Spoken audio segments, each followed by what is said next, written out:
Hi YFE family, it's Ava, your art specialist. I'm so happy to be here with you all.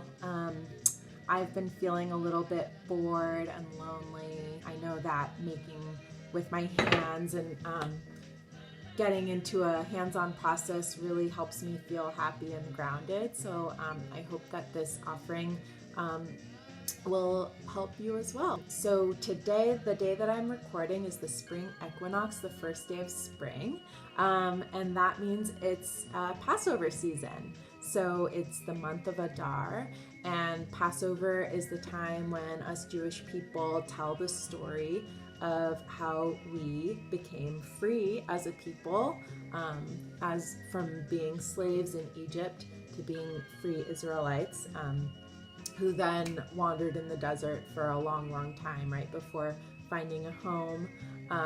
And so this is a time that I really think about my freedoms that I have in my life and the home that I have, and how lucky and grateful I feel to have those things. And also how, especially right now, I'm thinking about how we are all connected, and when we're having a hard time, we can come together and really offer support and be there for each other in a hard time. So the Seder plate is the centerpiece of the Seder table, and this plate helps us tell the stories of Passover, like about slavery and freedom and sadness and joy and hope, through these very concrete, hands-on symbols, objects that we put on the plate that we can see and smell and taste and touch and feel, and really connect with those ideas.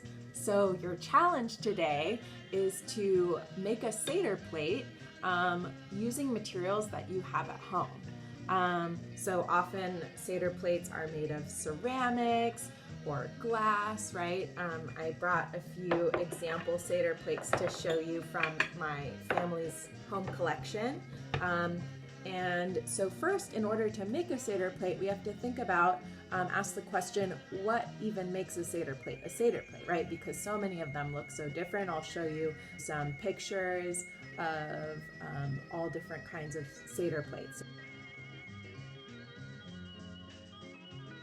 So they can be traditional, more traditional like this one. They can be more modern like this one. My mother actually made this one out of ceramics.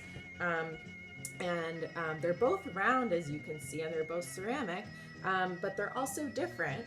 And the real main thing that makes a Seder plate is specific designated spots for each of the Seder plate items. So let's just briefly go around and look at these. So we have beitza, egg, zroa, shank bone, maror, bitter herbs, charoset, karpas, parsley, and chazeret, horseradish. This last one, chazeret, horseradish, is sometimes not on the Seder plate. So either there are going to be 5 or 6 items on your Seder plate. So that's the main thing you really want to make sure you have space for and make clear where those items go on your plate.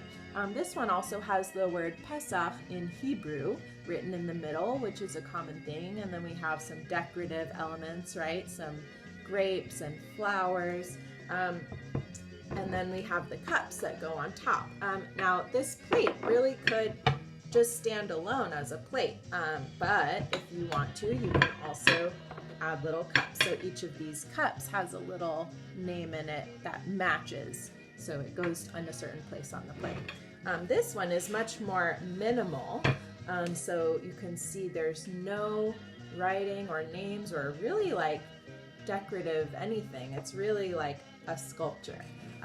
So that's kind of another approach you can take. Of course, you have artistic choice here, so you can choose how you want to design your Seder plate, and also you're going to be limited by the materials that you have at home. So what I did was I had some paper shredded in the paper shredder. So I thought I could make some paper mache out of it using some flour, wheat paste, and using a plate and little cups that I had on hand that I pressed the pulp into. I will put a link in the bottom of this, in the description of the video, if you're interested in doing something messy. It was really fun.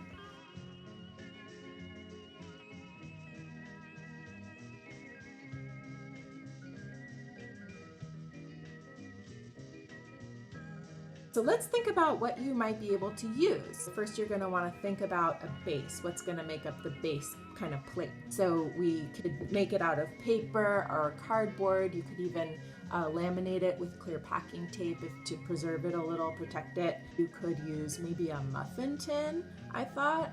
If you had a muffin tin that had like 6 circles in it. You could also use maybe some planter pots or the planter plates.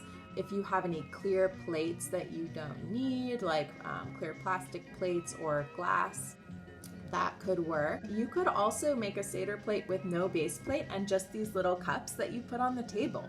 If you had some flat stones, you could decorate the flat stones with the Seder plate object names and pictures. If you want little dishes or like maybe round lids, plastic lids from the recycling bin. Maybe if you have any craft wood slices, paper plates, cupcake wrappers, toilet paper rolls that you could cut up, paper cups, coasters, tuna cans or small round cans. Just be careful of any sharp edges. Tools you might want to get are scissors, glue. You could also make wheat paste out of flour and water, like I said, tape, hole punch, stapler, packing tape. For decorating, mark making tools like markers or pens, paint, you could collage, cutting out shapes out of magazines or newspapers. You could cut shapes out of old clothes or fabric or felt, anything that you have on hand. Needle and thread, if you like sewing, that would be cool. Beads, leaves even, or natural materials that you might go on a walk and go collect. Stickers, jewels, washi tape, anything that would bring some color and fun to your plate. I can't wait to see what you all are gonna make. And just enjoy the process. We'd love for you to share photos. You can email them to Shanah. I'll put her email in the description. And then maybe we can share them with you all so that you can see all your fabulous work that you're doing. I'm sending you lots of love from a safe distance. Talk to you soon.